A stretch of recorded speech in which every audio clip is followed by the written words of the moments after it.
코로나19 바이러스의 팬데믹은 세계인의 삶의 지형을 뒤흔들어 놓았습니다. 어디서부터 어떻게 이것을 돌이킬 수 있을까? 많은 사람들이 이야기하지만 실상은 그 해답을 찾기 어렵다고 하는 것이 실제 답일 것입니다. 우선 당장 민심을 추스르기 위해서 각 나라들마다 돈을 푸는 정책을 펴고 있지만 이것도 어디로 흘러갈지 어떻게 될지 아무도 예측할 수 없습니다. 많은 전문가들이 코로나 이후의 삶을 이야기합니다. 유튜브에는 정말 엄청난 양의 코로나 이후 포스트 코로나에 대한 그런 대화 또는 강연 이런 것들이 많이 나와 있는 것을 볼 수가 있습니다. 기독교적인 시각에도 이 유튜브에 보면 코로나 이후의 이야기를 많이 하고 있는데 그 중에 들을 만한 것은 별로 없습니다. 포스트 코로나에 대한 많은 이야기들을 제가 종합해 보니까 핵심 주제는 몇 가지로 나눠질 수 있는데 가장 큰 문제는 경제적 이슈입니다. 과연 포스트 코로나의 시대에 경제적으로 살 수 있을까? 우리나라가 경제 회복을 할 수 있을까? 각 개인이 과연 개인의 삶 속에 경제적 삶을 윤택하게 이어갈 수 있을까? 이런 이야기들이 그 코로나 이후의 삶의 이야기 속에 거의 핵심을 이루고 있습니다. 또 한 가지는 문화적인 측면의 이야기라고 하지만 비대면 사회가 가져온, 다시 말해서 사람들이 얼굴을 대면하여 보지 아니하는 비대면 사회가 가져온 문화적인 충격과 문화적인 해결점들, 이 이야기들을 많이 말하고 있습니다. 그것은 문화라고 이야기하지만 결국 사람들의 삶의 문제를, 전 세계인의 삶의 문제를 뒤흔들어 놓았던 것이 분명합니다. 또 한 가지는 국제적 관계의 문제입니다. 코로나 이후에 모든 나라들이 자기의 나라의 문을 걸어 잠금으로 말미암아 지금 굉장히 힘들죠. 한국의 비행기들도 지금 조금 열려가지고 이제 한 30개국 정도 가는 비행기가 생겨났다고 이야기합니다. 그러나 이런 것들이 결국은 그것으로 말미암아 무역이 중지되고 사람들과의 네트워크가 중지됨으로 말미암아서 이러한 다양한 문제점들을 과연 어떻게 해결할 것인가 하는 것에 그 초점이 맞춰져 있습니다. 또 한 가지 더 들라고 한다면 코로나 바이러스의 확산이 기후 문제라고 이야기합니다. 기후 변화의 문제로 말미암아 이 코로나 바이러스가 확산되었다라고 얘기하는 과학자들이 많이 있습니다. 환경의 문제를 잘 챙겨야 된다는 얘기를 하고 싶은 거죠. 그런데 문제는 이 모든 이슈들이, 핵심 주제들이 또 나아가 보면 자기 개인의 이익과 자국의 이익 그리고 그 단체의 이익에 초점이 맞춰져 있다는 것입니다. 여러분은 코로나 바이러스의 확산, 이 팬데믹의 상황에서 진짜 민감하게 관심을 갖고 마음속에 새겨두는 정말 중요한 점은 과연 무엇입니까? 아마 우리들의 중요한 점은 내 건강과 가족의 건강일 겁니다. 정말 내가 건강하게 살 수 있을까? 우리 가족은 건강하게 이 코로나를 이겨낼 수 있을까? 하는 게 가장 민감하게 생각하는 부분이라는 말입니다. 자연재해와 천재지변이 일어날지라도 나만 건강하면 괜찮지, 전염병이 대유행한다 할지라도 우리 가족만 건강하면 그냥 문제없어 라고 생각하는 그 민감함이 거기에 집중되어 있다는 말입니다. 여러분 생각해 볼 필요가 분명히 있습니다. 코로나 바이러스의 시대에, 코로나 바이러스로 말미암은 대유행의 시대에 진짜 우리는 무엇에 민감하게 관심을 쏟고 있는가? 우리의 생각이 무엇에 집중되어 있는가? 또 우리 마음의 생각들이, 우리의 감정의 쏠림이 어디로 향하고 있는가 하는 것을 한번 생각해 볼 수 있기를 바랍니다. 예수님께서는 사복음서를 통해서 자연재해와 천재지변이 이 세상의 종말과 주의 재림의 날들을 알리는 강력한 경고등이라고 한 사실을 예수님은 복음서를 통해서 말씀하십니다. 그런데 여러분 생각해 보십시오. 코로나 바이러스가 확산되면서 여러분 중에 혹시 진짜 마지막 때가 되었구나, 정말 예수님이 혹시 오시지 않을까? 이런 생각을 해보시는 분 계십니까? 제가 만나는 선교사님들과 목사님들을 만나고 교제하면서 그런 분들 중에 그런 분들이 있어요.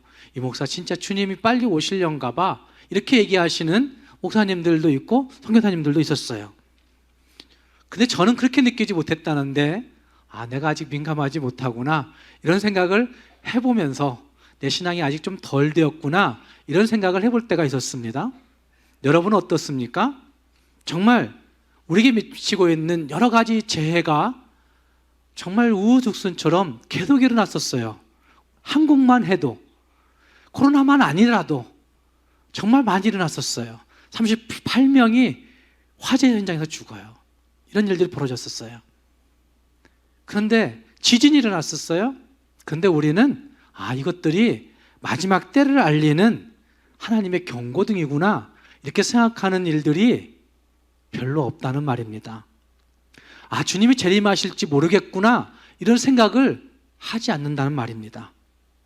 2000년대 들어서면서 지구촌 곳곳에서 정말 강력한 지진과 화산 폭발이 계속 일어나고 있습니다.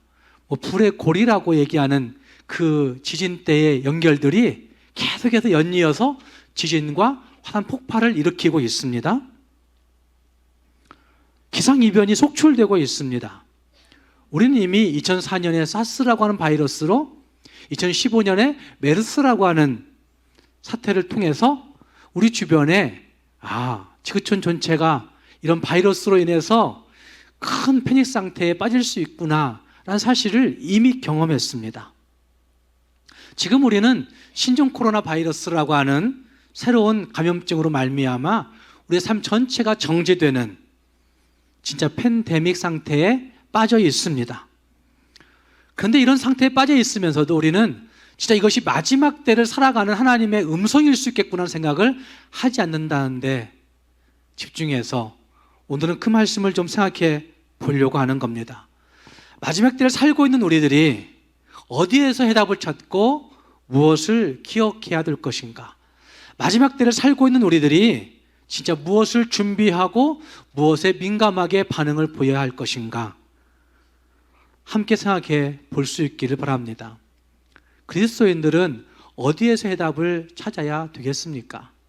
진짜 예수 믿는 예수쟁이들은 어디에서 해답을 구해야 되겠습니까?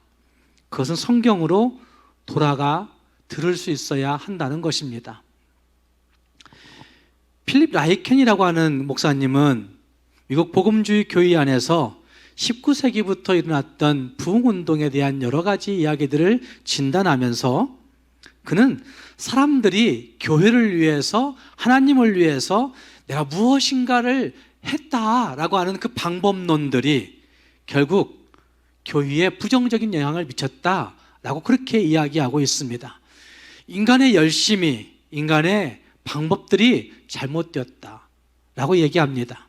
왜냐하면 인간이 어떻게 했고 어떻게 하지 않았느냐를 강조하다 보니까 결국 자기의 뜻과 자기의 의지대로 내가 하나님을 조종할 수도 있겠구나라고 하는 오만한 생각이 들어서 진짜 부흥을 망쳐놓았다라고 진단하는 것이 필립 라이켄이라고 하는 목사님의 진단입니다. 인간이 인위적으로 만들려고 할 때에, 흉내내려고 할 때에 거기에는 문제가 있을 수 있다는 말입니다. 그래서 우리는 하나님의 음성을 들을 수 있어야 되는 겁니다. 하나님의 뜻에 집중하여 민감하게 반응을 보여낼 수 있어야 된다는 말입니다. 함께 읽은 말씀은 솔로몬 시대에 성전을 건축하고 하나님께 예배한 후에 밤에 솔로몬에게 하나님이 나타나신 장면이 오늘 읽었던 말씀의 내용들입니다. 하나님 앞에 위대한 성전을 건축해 드렸고 그리고 나라도 안정되어 있습니다. 그때 밤에 하나님이 이런 말씀을 솔로몬에게 하시는 겁니다. 이 말씀은 오늘 우리들에게도 이 팬데믹의 시대에 하나님이 우리에게 이런 말씀을 주고 있지 않을까라는 생각을 갖게 만드는 말씀이 여기에 있습니다. 이 말씀을 같이 생각하시면서 진짜 하나님께 민감하게 반응을 보일 수 있는 저와 여러분이 될 수 있기를 주님의 이름으로 부탁합니다. 먼저 우리는 하늘이 닫힌 것을 볼 수 있어야 됩니다. 함께 읽은 말씀 13절 말씀은 이렇게 말씀합니다. 혹 내가 하늘을 닫고 비를 내리지 않거나 누가 하늘을 닫으시죠? 하나님이 하늘을 닫고 비를 내리지 아니하거나 혹 메뚜기들에게 토산을 먹게 하거나 혹 전염병이 내 백성 가운데 유행하게 할 때에, 전염병이 누가 유행하게 하시죠? 큰일 날 소리죠. 지금 우한에서 일어났다고 그러니까 중국이 난리 법석을 떨잖아요. 우리 아니라고. 그러니 하나님이 전염병을 유행하게 할 수도 있다, 이 이야기하면 정말 큰일 날인 거죠. 그래서 하나님 어떤 하나님이기에 그럴까? 그러나 믿는 성도들은 바깥에서 나가서 할 얘기가 아니라, 믿는 성도들은 우리의 시대를 해석함에 있어서 한 번쯤은 하나님이 하실 수도 있는 일이구나 라고 볼 수도 있다는 말씀이죠. 솔로몬에게 하나님 말씀하신 겁니다. 하늘을 닫고 비를 내리지 않을 수도 있고, 메뚜기 떼들을 통해서 토산을 다 먹어버릴 수도 있는 것이고, 그리고 전염병이 대유행할 수도 있는 것이다. 하나님이 하늘을 닫으시면 이런 일들이 벌어질 수 있다는 얘기죠. 하나님이 하늘을 닫으시면 진짜 전염병이 유행할 수도 있습니다. 하나님이 하늘을 닫으시면 메뚜기를 통해서 모든 토산물들을 다 먹어치울 수 있습니다. 지금 아프리카에 이 일이 일어나고 있습니다. 우간다에 그 밀려온 메뚜기 떼들은 지금까지 보지도 못한 메뚜기라고 김신환 선교사가 찍어서 보내왔어요. 이것이 한국에 오면 우리가 심어놓은 모든 토산물들이 다 먹어치우고 끝나요. 그리고 그 메뚜기 떼들은 또 다른 곳을 찾아가서 먹어치울 것을 찾아요.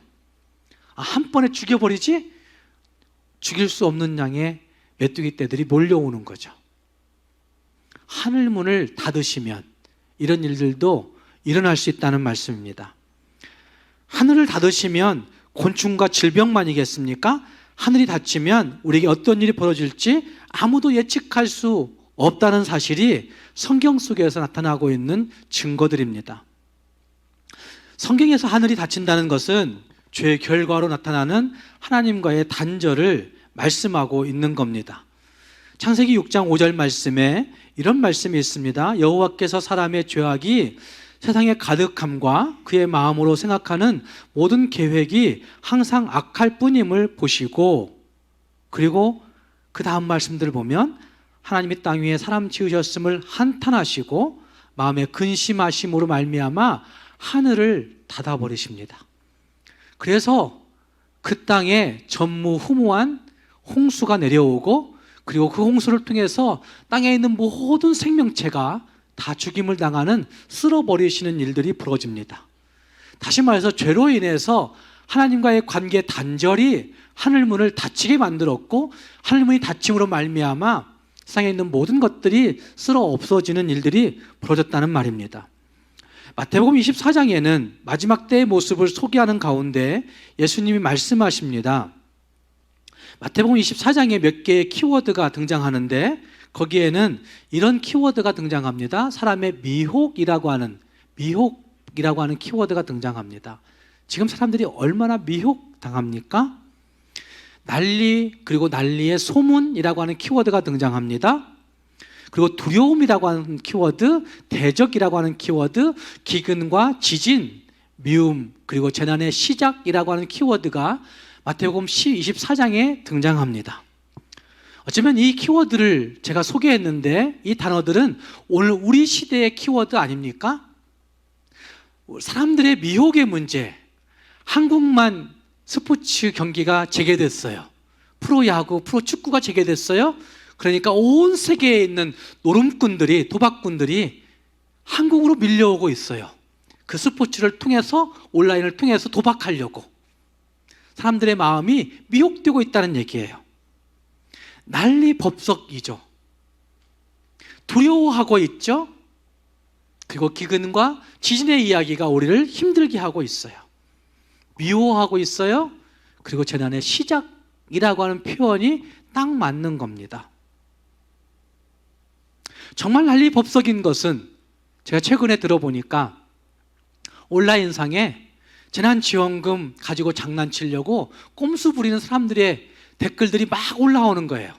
재난지원금은 그 지역에만 쓸 수 있으니까 이거 사주면 내가 당신에게 이만큼의 생필품을 사서 밥 바꾸자, 이렇게 얘기하는 댓글들이 올라온다는 거예요. 난리법석이에요. 조금 더 많이 벌어보려고, 조금 더 잘 써보려고.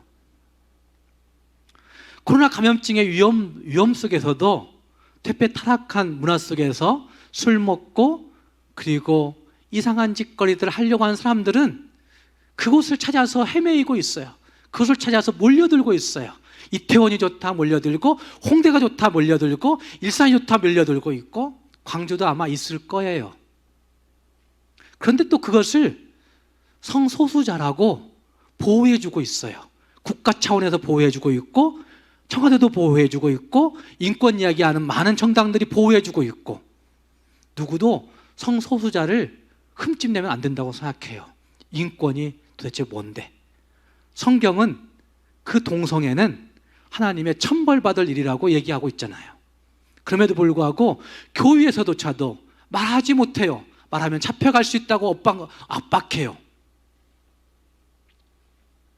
교회는 예배 모이는 것 굉장히 지적했는데 성소수자들이 이리저리 휩쓸려 다니는 것은 지적하지 않아요. 난리통이란 말씀입니다.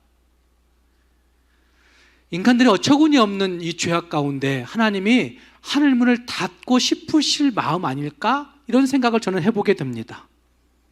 더 이상 하나님의 말씀이 들려오지 않는 것, 하나님과의 관계가 소통되지 않는 것, 이것이 하늘문 닫힌 것인데 더 이상 교회에서도 하나님의 말씀을 다 증거할 수가 없다는 것은 하늘문이 이미 닫힌 거죠.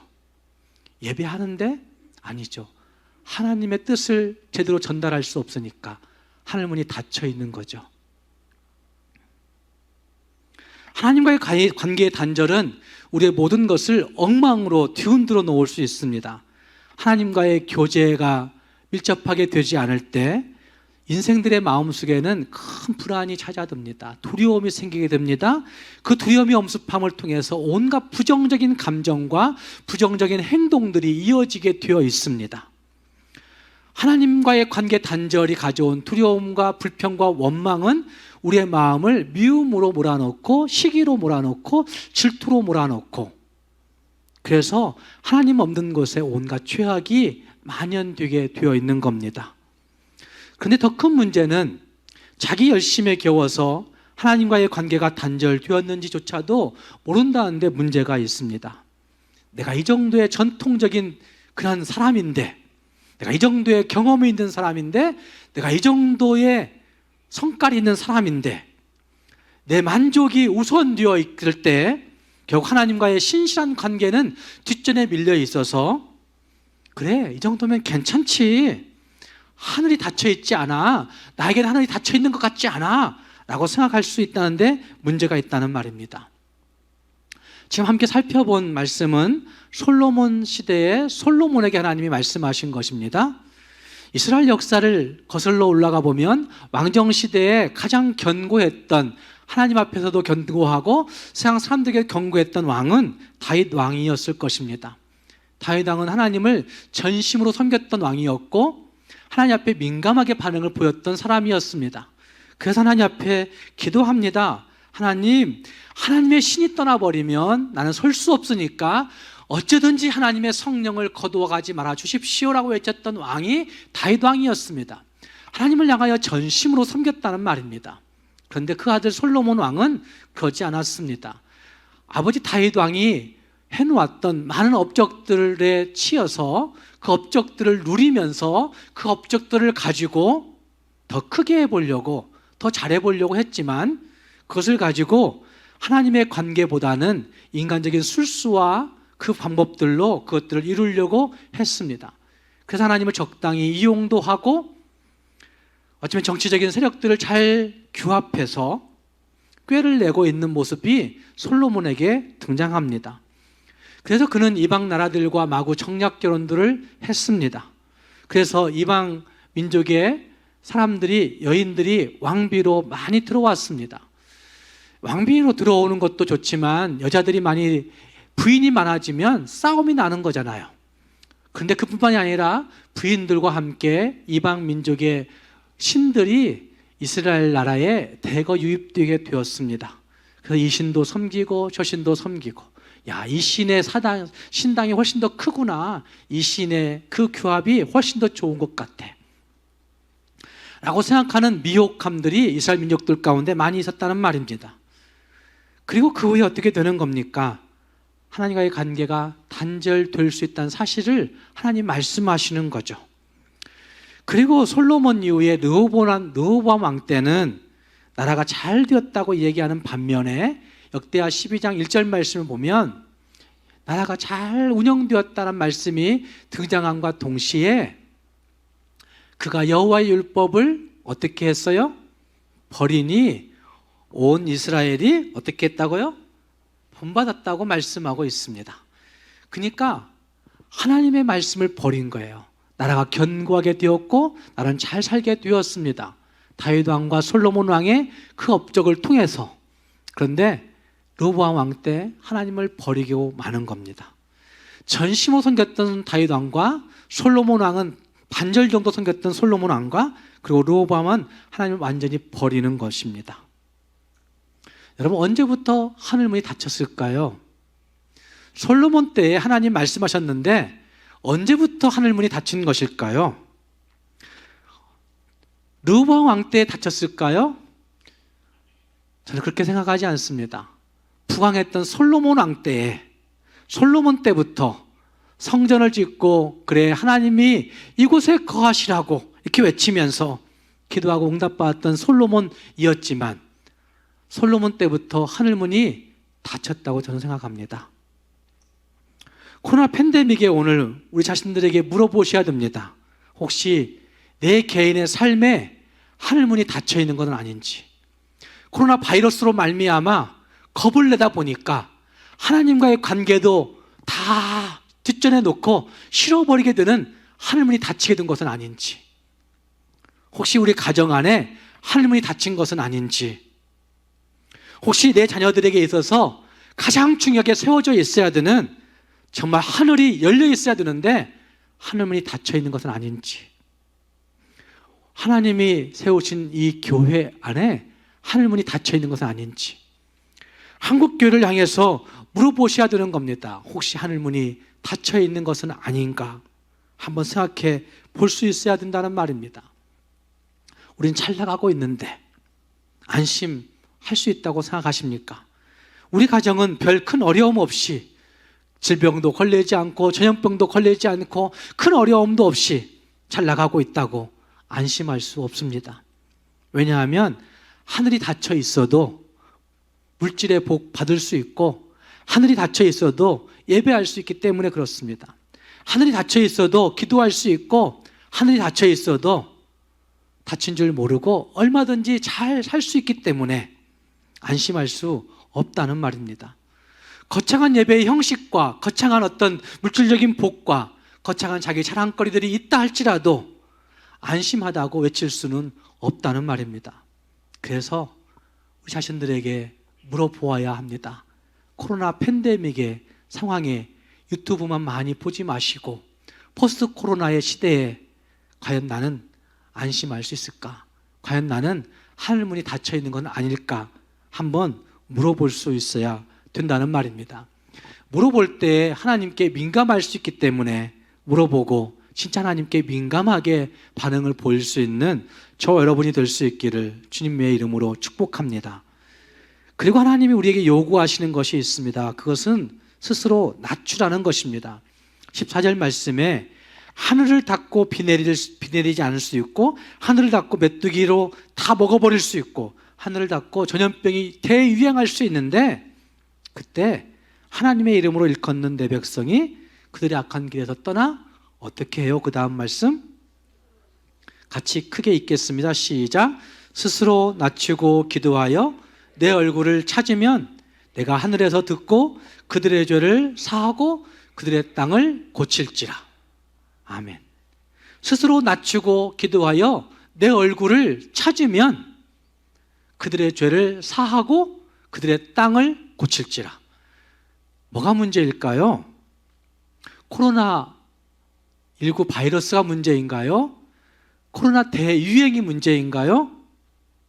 믿는 그리스도인들에게는, 하나님의 이름으로 일컫는 저와 여러분들에게는 뭐가 문제일까요? 내가 아직 낮아지지 않았다는 데 문제가 되는 거죠. 내가 아직 하나님 앞에서 겸손하지 못하다는 것이 문제이죠. 내가 아직 겸손하게 기도하지 않는 것이 문제인 거죠.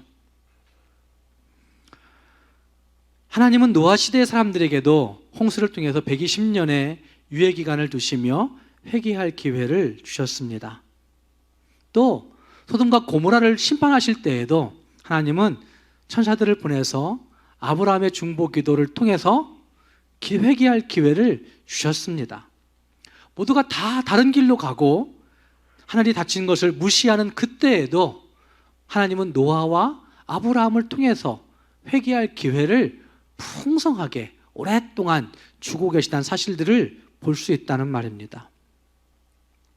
또한 마태복음 24장에도 그런 말씀이 등장합니다. 이해하지 못할 말씀들이 있지만 한번 보십시오.